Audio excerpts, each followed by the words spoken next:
Hey guys, a lot of you have been asking for advice on how to start your own cleaning company, and so I'm going to help you do that on this channel if you subscribe and stuff. But one thing I want to talk about is maybe why you shouldn't start a cleaning company.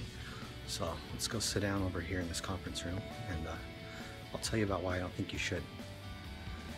Alright, so it's not necessarily that you shouldn't start one, but I want to tell you about why I did and why I think that made me successful. And hopefully that can kind of help you figure out if this business is for you or not. Ever since I was a kid, I've always been interested in making money and running businesses. Some of my earliest memories are when I was, sorry, it's kind of noisy out there. I remember being like 4 or 5 years old painting rocks and sitting in the driveway and selling them to neighbors.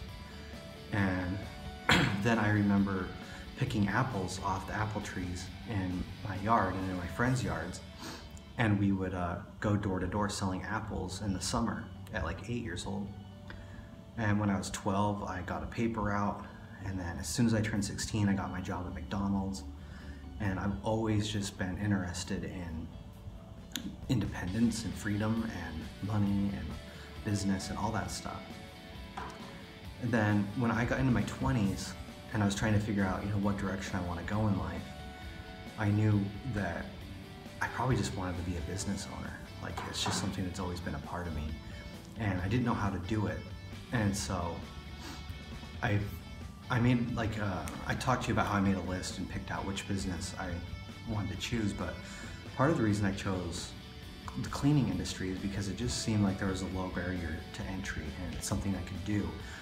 Not necessarily because I wanted to clean, but because I wanted to be a business owner. I thought that if I can just learn how to run a business, I can get good at it, then someday in the future, when I know what I really want to do, I'll have the skills and the experience in order to run that business.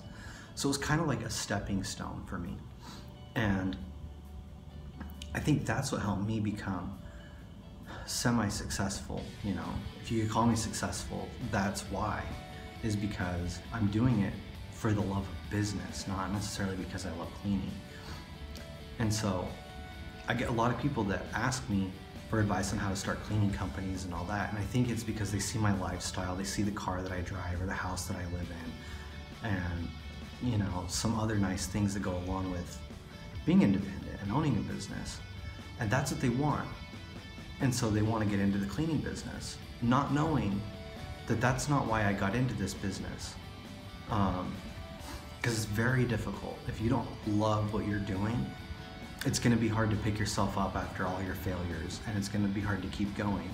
So I would recommend that if you want independence and you want to start a business, maybe choose something that you're really passionate about. I was just lucky that my passion happens to be business in general, but I've got friends who own a martial arts studio, and he's been really successful at it because he just loves martial arts. And so he's got like a dojo and a whole bunch of followers over there that like him and respect him, and he's been successful at it. I got another friend who owns a CrossFit gym, and he likes flipping over big truck tires or whatever it is they do over there. And there's so many business ideas. Like, you could get into, I knew a guy once who worked with bricks, and he would make mailboxes and build ponds in people's backyards. There's people who are contractors that do bathroom remodels and things like that. So there's a lot of different businesses that you can get in that also have a low barrier to entry that might be more in line with what you want to do. So something that's been really helpful for me in my life is doing a lot of reading nonfiction. And occasionally I'll pick up a book about a topic that I don't even know anything about. Like, for example, I got one about wilderness survival. Even though I live in the city and I never really go outdoors, I just picked this book up because I didn't know anything about it. And I found out I actually really am kind of interested in that type of thing. I got another one about a kid that lived in Sierra Leone, and he was a child soldier, and I was blown away at how they live in Africa and these tribes and the warfare and how gruesome it is. And I was really interested in that, and that gave me like an interest to maybe help out over there, do something. I never did anything with it, but it got me interested in that.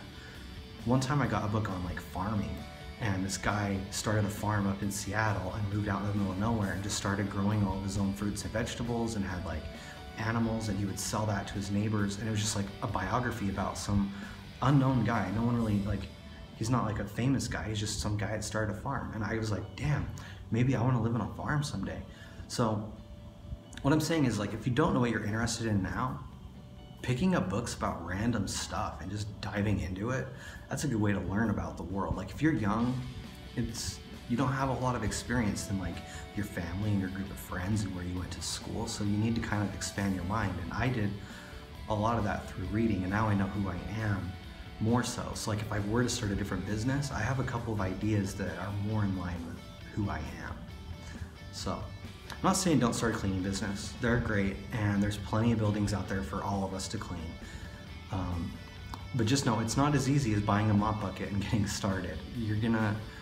Even though it seems easy to get into it, a lot of people fail every year. That's how I got a lot of my equipment, is people going out of business. And it's unfortunate because you can ruin your life financially if you mess up in business. So you can get sued, you could go bankrupt, you could have like big loans that you can't make payments on if you accidentally borrowed more than you should have.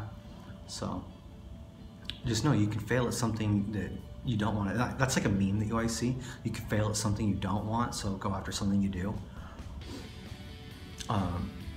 Anyway, subscribe to my channel, guys, and we'll see you next time.